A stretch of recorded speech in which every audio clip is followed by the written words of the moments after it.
Silaturahim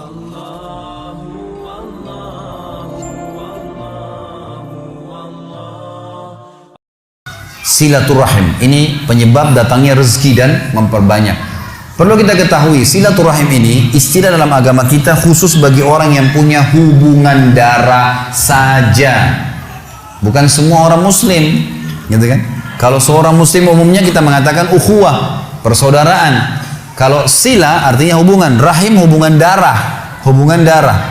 Makanya kata Nabi SAW, telusuri jalur nasab kalian. Saya sarankan sini teman-teman, mulai malam ini kalau bisa, coba ingat-ingat siapa kakeknya, ayah kakeknya. Kalau ada orang tua kita yang masih hidup, tanya, buat jalur nasab. Karena Nabi SAW mengatakan, telusuri jalur nasab kalian. Kakek kita siapa, ayahnya siapa, berapa bersaudara, nikah sama siapa, saudara-saudaranya, punya anak siapa. Jangan sampai kita ketemu sepupu kita di jalan, nggak tahu gitu. Ada rahim dengan kita, gitu kan. Kata Nabi SAW, telusuri jalur nasab kalian, karena akan memudahkan kalian silaturahim. Silaturahim. Jadi ini harus yang punya hubungan kerabat ya, hubungan darah. Dalam riwayat Bukhari Muslim yang lain kata Nabi SAW, kata seorang sahabat, waktu dia bawa satu kantong dirham, dia bilang, ya Rasulullah, saya punya sekantong dirham, saya mau sedekahkan. Ada dua orang target saya. Yang satu muslim umum, tidak ada hubungan kerabat sama saya. Yang susah, yang satu muslim, punya hubungan kerabat sama saya dan susah. Yang mana saya bantu? Kata Nabi SAW, kalau kau bantu yang punya hubungan kerabat denganmu, maka kau mendapatkan dua pahala. Pahala sedekah dan pahala silaturahimnya. Dan puncak silaturahim teman-teman sekalian adalah kedua orang tua kita. Teman-teman di sini yang pendatang, ya. Juga tentu yang mukim, yang orang yang memang asli di sini. Kalau orang tua Anda masih hidup, jangan sia-siakan. Kejar sedekah paling afdal ke mereka tuh. Silaturahim teman-teman sekalian, pakai stopwatch kalau antum merasa terganggu pekerjaan. Telepon sehari 1 menit aja, 1 menit aja. Telepon tuh ayah, ibu, tanya kabarnya, ayah, ibu baik, ada kebutuhan? Oh nggak ada nak, baik doain ya. Mereka bilang semoga kau selamat nak, sudah luar biasa tuh. Telepon mereka, teman-teman banyak di Indonesia, di Jakarta saya temukan yang memang merantau, akhirnya orang tuanya cuma ditelepon setahun sekali. Ah gampang nanti kalau Idul Fitri mudik sekalian ketemu. Tapi kalau teman-temannya tiap hari telepon, kalau nggak telepon temannya dimarah-marahin, kenapa nggak telepon, tiap hari dicari. Ini gimana cara? Padahal orang tua itu puncak silaturahim. Teman-teman coba renungin. Ada seorang syekh di Saudi, di Jeddah, dia lagi isi pengajian. Kemudian saking pentingnya dia tahu ya, ini orang tua bagaimana. Dia bilang, saya ditelepon oleh seorang laki-laki. Dia bilang, saya nggak kenal. Laki-laki ini bilang, syekh, tolong bantu saya nih, apa jalan keluarnya? Sejam lagi saya akan divonis oleh pengadilan, dipenjara 10 tahun karena saya difitnah. Difitnah, data-data palsu semua dikasih ke pengadilan dan saya difitnah. Apa saran Anda nih? Kira-kira apa yang saya harus lakukan nih supaya Allah bisa menyelamatkan saya? Kata syekhnya ini, saya dengar ceramahnya, dia bilang begini, menarik sekali kisahnya. Dia bilang, apa kau masih punya orang tua yang hidup? Kata orang itu, ayah saya sudah meninggal, ibu saya ada.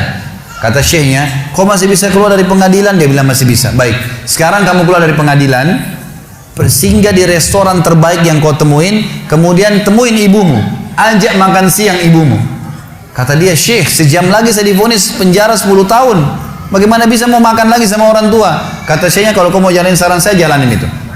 Anak ini dalam kondisi dia bingung, tidak tahu apa, maka dia pun singgah di restoran, kemudian dia pergi ke rumah ibunya. Setengah jam kemudian kata syekh, saya ditelepon. Syekh, jazakallah khair, semoga Allah balas Anda dengan kebaikan. Kata syekhnya, kenapa? Dia bilang, saya baru ditelepon oleh pengadilan, ternyata orang yang membuat fitnah buat saya terbongkar kedoknya dan dia sekarang akan divonis 10 tahun.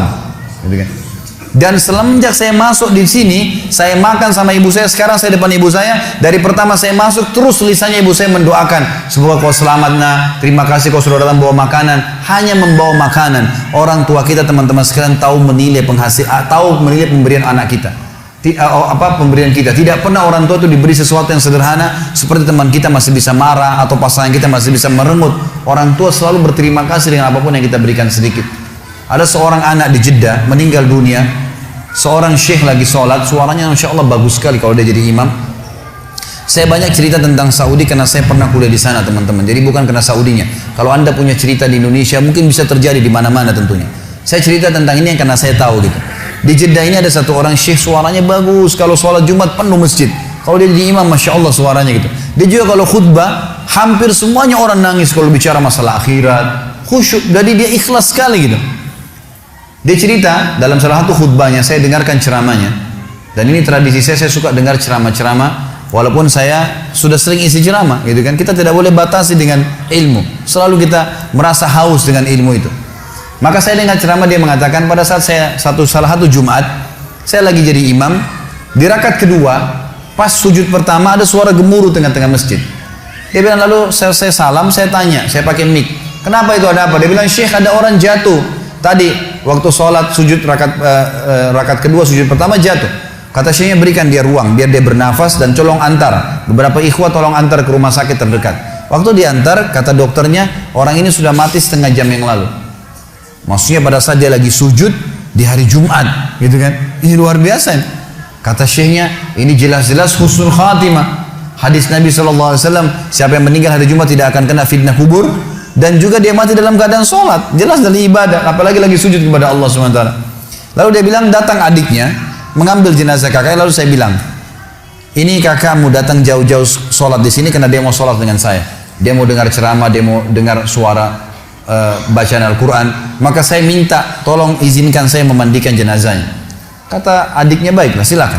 Datanglah Syekh ini ke rumahnya, dimandikan jenazahnya. Kemudian malam takziah pertama, dan disunnahkan 3 malam takziah. Malam takziah pertama, kata Syekhnya, setelah selesai jamu tamu-tamu semua, gitu kan, tamu datang mendoakan, mereka membawa makanan lalu mereka pulang. Lalu kata Syekhnya, saya tanya adiknya, kakakmu ini sebenarnya apa sih perbuatan amal dia yang paling menurut kamu Allah ridhahi sampai Allah tutup dengan husnul khatimah begini?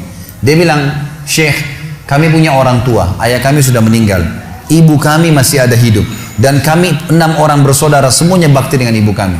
Tapi kakak saya ini punya kelebihan plus. Setiap kami datang ke rumah ibu kami, pasti dia yang paling pertama ada. Sisirin rambutnya, aturin bajunya, laki-laki ngurus gitu. Orang tuanya, ibunya dirawat betul sama dia. Dia bilang sampai kalau sisirnya patah dia yang gantiin, sampo, sabun semua dia yang siapin, semuanya diperhatikan. Maka kata Syekhnya, pantas Allah tutup dengan husnul khatimah, pantas Allah tutup dengan itu. Dan teman-teman, apa yang melarang anda mengirimkan misalnya dari Bali di sini atau dari Denpasar ini ada rezeki, kirimkan ke Jawa, keluarga kita tahu di sana ada sampo, tahu di sana ada sabun, tahu. Kenapa kalau kita paketin dari sini khusus buat mereka? Maka luar biasa, mungkin kita korbanin 500.000, 300.000, teman-teman sekalian, sudah cukup orang tua kita mendoakan kita seumur hidupnya. Bagaimana kalau setiap bulan kita rutinkan, gitu kan? Harusnya kita lakukan seperti itu. Ini puncak silaturahim. Setelah itu datang kerabat-kerabat yang lainnya. Kata Nabi SAW, siapa yang ingin diberkahi umurnya, di sini sering diterjemahkan dalam buku Indonesia, siapa yang ingin dipanjangkan umurnya, gitu kan? Sebenarnya tidak ada kata-kata panjang umur ya, karena umur sudah ditentukan, 60 ya 60. Tapi di sini maksudnya diberkahi. Jadi kalau dia punya 60 tahun, dia sering silaturahim, dengan ada orang lain punya umur 60 tahun tidak silaturahim, kita temukan yang sering silaturahim ini akan berkah hidupnya. Sudah banyak bangun masjid, sudah banyak kegiatan-kegiatan sosial, Allah berkahi umurnya. Siapa yang ingin diberkahi umurnya dan diluaskan rezekinya, maka dia sebaiknya melanjutkan silaturahim.